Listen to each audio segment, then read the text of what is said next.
So karon mga koys, sugda na og abre ang pintal sa akong magulang. Dayon nagkuha din kog sako para ipatong ang pintal para dili magkampat-kampat sa salog.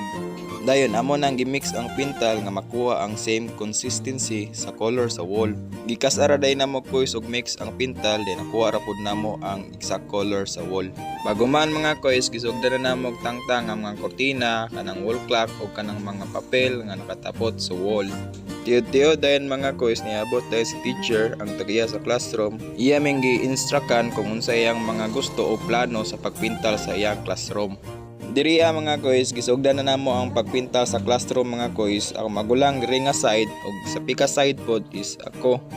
Kiniya diyang pagpamintal mga koys, diri na ni bag-o para sa mga sa magulang. Kay kanang mga inani nga trabaho mga koys, hands on me mga koys kay usahay ginasugo man mi sa mama sa pagpamanday, sa pag-repair ug pag-paint.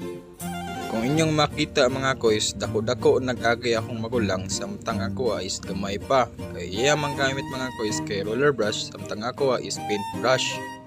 Gwapo lagi yung tatog duwa ka buhok ang roller brush mga koys. Mao nang gisugo na lang ko sa akong magulang mga koys nga padungagan ng lagtubig ang pintal ug i-mix kay medyo lapot ra daw kayo. Kung inyo makita mga koys, makita pa ang pagka-green sa ilalom mga koys. Amo ara na siyang balikan mga koys. Pero kanang sa ibabaw mga koys, i-one coat lang namon na mga koys kay mura ra man siya gihinluan mga koys. Nanaday sa upper part ang pagpintal mga koys. Nasuon ra pod baya ang color sa wall mga koys sa among pagmix sa pintal. Kay kini magong color sa ilang room mga koys is medyo daan-daan na ug nag-itom-itom na. Matod pa sa lang maestra, wa doy himasa.